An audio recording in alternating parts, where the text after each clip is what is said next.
बेशक भारतीय जनता पार्टी ने 27 साल बाद जाकर दिल्ली में अपनी सत्ता तो बना ली। भारतीय जनता पार्टी ने दिल्ली में विधानसभा का चुनाव तो जीत लिया, लेकिन केंद्र स्तर पर डगमगाती हुई भारतीय जनता पार्टी की सरकार नजर आ रही है। एक तरफ महाराष्ट्र में एकनाथ शिंदे भारतीय जनता पार्टी से खफा है, तो दूसरी तरफ नीतीश कुमार निमंत्रण पत्र को ही ठुकरा देते हैं। तीसरी तरफ चंद्रबाबू नायडू भारतीय जनता पार्टी के खिलाफ कांग्रेस पार्टी के समर्थन वाला फैसला ले लेते हैं। ऐसे में माना जा रहा है कि जो नाव के दो ध्रुव माने जा रहे थे, जो भारतीय जनता पार्टी को टिका के केंद्र में रखे हुए थे, वही दो स्तंभ अब भारतीय जनता पार्टी को कमजोर कर सकते हैं। एक तरफ नीतीश कुमार तो दूसरी तरफ चंद्रबाबू नायडू नाव के दो कोनों पर दिखाई दे रहे थे, लेकिन नीतीश कुमार बिहार में अपनी सत्ता बनाने के लिए, अपने आप को मुख्यमंत्री बनाने के लिए भारतीय जनता पार्टी के आगे खड़े हो गए हैं। वही चंद्रबाबू नायडू आंध्र प्रदेश में सरकार बनाने में तो कामयाब रहे, केंद्र में भारतीय जनता पार्टी को समर्थन तो देते हुए नजर आए, लेकिन एक ऐसा फैसला मुसलमानों को लेकर चंद्रबाबू नायडू का सामने आया जिसने भारतीय जनता पार्टी में बेचैनियां शुरू कर दी, जिसमें भारतीय जनता पार्टी की मुश्किलों को बढ़ा दिया, जहां भारतीय जनता पार्टी के मुंह पर ताला लग गया। अब ऐसे में क्या होगा भारतीय जनता पार्टी का? क्या वाकई केंद्र स्तर पर डगमगाती हुई भारतीय जनता पार्टी की सरकार नजर आएगी? कई सवाल जुड़ जाते हैं। मेरे सहयोगी सिराज मेरे साथ मौजूद हैं। सिराज, आपका बहुत बहुत स्वागत है हमारे प्रोग्राम में। सिराज, अगर हम पहले नीतीश कुमार की चर्चा कर लेते हैं। नीतीश कुमार को दिल्ली में शपथ ग्रहण समारोह में शामिल होने का निमंत्रण भेजा गया था, लेकिन वो निमंत्रण पत्र को ठुकरा देते हैं और नीतीश कुमार दिल्ली में रामलीला मैदान में नहीं दिखाई देते हैं। क्या माना जाए कि भारतीय जनता पार्टी से नाराज है नीतीश कुमार, और वजह क्या हो सकती है? जाहिर सी बात है नाज़मीन, जिस तरीके से नीतीश कुमार इस वक्त दिल्ली में नहीं पहुंचे शपथ ग्रहण समारोह में, माना जा रहा है कि नीतीश कुमार भारतीय जनता पार्टी से नाराज है। क्योंकि देखा जाए तो नीतीश कुमार हाल ही में दिल्ली पहुंचे थे, जहां पर बीजेपी के नेताओं ने उनसे मुलाकात तक नहीं की। उसके बाद खाली हाथ लौट आते हैं नीतीश कुमार और कहीं ना कहीं हवाला देते हैं कि प्रगति यात्रा है, इसलिए मैं शपथ ग्रहण समारोह में नहीं जा सकता, और लल्लन सिंह संजय झा को भेजा जाता है। लेकिन ये सवाल भी है कि लल्लन सिंह और संजय झा अपनी तरफ से खुद आए हैं, फिर नीतीश कुमार ने भेजा है, क्योंकि लल्लन सिंह संजय झा को लेकर लगातार सवाल उठ रहे हैं। दूसरी तरफ नीतीश कुमार की बात कर लें तो देखिए, नीतीश कुमार जब हाल ही में कह सकते हैं कर्पूरी ठाकुर की जयंती थी, उस समारोह में उप राष्ट्रपति जगदीप धनखड़ और शिवराज सिंह चौहान पहुंचे थे। लेकिन जो प्रोटोकॉल होता है उसके तहत जब आपके राज्य में कोई भी राष्ट्रपति या फिर उपराष्ट्रपति प्रधानमंत्री पहुंचता है, तो आपको यानी मुख्यमंत्री को आना चाहिए स्वागत के लिए, और जो नीतीश कुमार है वो नहीं पहुंचते हैं। और जब पूरा समारोह खत्म हो जाता है, बीजेपी के नेता वहां से चले जाते हैं, फिर आते हैं नीतीश कुमार और मल्यार्पण करके चले जाते हैं। तो ये दर्शाता है कि किस लेवल की यहाँ पर जो एनडीए में फूट है वो दिखाई दे रही है। आप देखिए कि जब नीतीश कुमार की जरूरत थी बीजेपी को, उस वक्त कहा जाने लगा था कि नीतीश कुमार के नेतृत्व में चुनाव लड़ा जाएगा, नीतीश कुमार को ही मुख्यमंत्री बनाया जाएगा। लेकिन अब विजय सिन्हा खुले तौर पर कह रहे हैं कि जिस दिन अटल बिहारी वाजपेयी की सरकार बनेगी उस दिन सच्ची श्रद्धांजलि होगी। दूसरी तरफ देखा जाए तो जो बीजेपी के तमाम नेता हैं वो इस बात को कह रहे हैं, गिरिराज सिंह कह रहे हैं कि भाई नीतीश कुमार को भारत रत्न दे देना चाहिए। तो क्या भारत रत्न देकर नीतीश कुमार को साइडलाइन करने की तैयारी है? वहीं तीसरी बात कर लेते हैं तो गृह मंत्री अमित शाह कह देते हैं कि नीतीश कुमार को लेकर संसदीय बोर्ड तय करेगा। इसका मतलब कि नीतीश कुमार को लेकर आपके बीच सहमति नहीं बनी। देखिए, नीतीश कुमार बीजेपी के लिए जरूरी केंद्र के स्तर पर भी दिखाई देते हैं। 12 सांसद नीतीश कुमार के पास हैं। ऐसे में नीतीश कुमार को नाराज करना, क्या आपको नहीं लगता कि भारतीय जनता पार्टी को नुकसान झेलना पड़ सकता है इसका? देखिए, लगातार इस बात के दावे हो रहे हैं, चाहे वो संजय राउत की तरफ से किए जाए या फिर तेजस्वी यादव की तरफ से किया जाए, कि जो नीतीश कुमार की पार्टी है उसको तोड़ने के लिए भारतीय जनता पार्टी ने पूरी तैयारी कर ली है।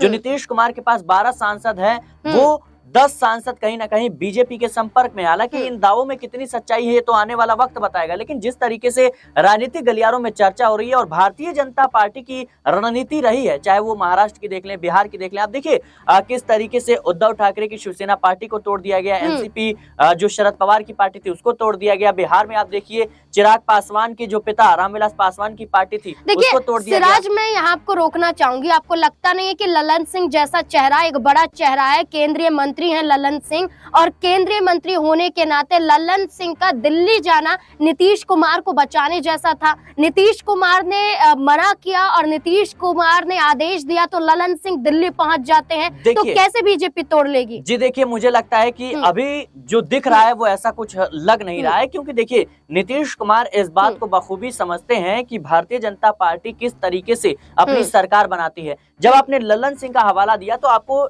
ये बात समझनी होगी कि आखिर नीतीश कुमार ने मणिपुर सरकार से अपना समर्थन क्यों वापस ले लिया।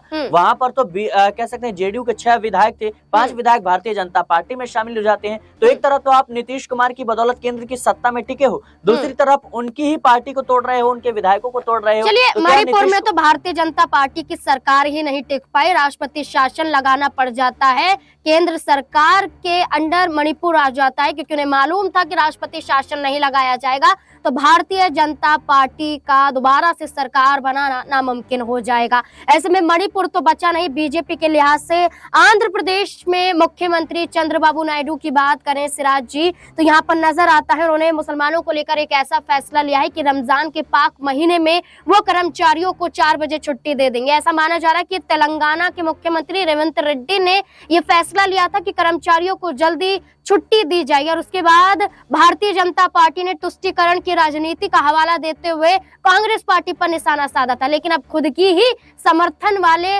दल द्वारा यह फैसला लेना क्या दिखाता है कि चंद्रबाबू नायडू मुसलमानों को साध रहे हैं और भारतीय जनता पार्टी के खिलाफ जा रहे हैं। जाहिर सी बात है नाज़मीन कि देखिए, अभी भले ही चंद्रबाबू नायडू बीजेपी के साथ है, लेकिन चुनाव के दौरान उनके मैनिफेस्टो पर आप नजर डालेंगे तो कई ऐसे वादे हैं जो मुसलमानों के हित के लिए लिए गए थे। हालांकि वो बात अलग है कि भरे संसद में वक्फ संशोधन बिल को लेकर चंद्रबाबू नायडू की जो पार्टी है वो समर्थन कर देती है, और कहीं ना कहीं ये सवाल जो मुस्लिम है उनको पूछना चाहिए चंद्रबाबू नायडू से, नीतीश कुमार से, कि भाई आपको तो हमने वोट किया, आप पे हमने विश्वास जताया, लेकिन आज आपने जिस तरीके से भारतीय जनता पार्टी के साथ सुर में सुर मिलाकर ये वक्फ संशोधन बिल को लेकर हामी भरी है, क्या इसका खामियाजा आपको नहीं भुगतना पड़ेगा?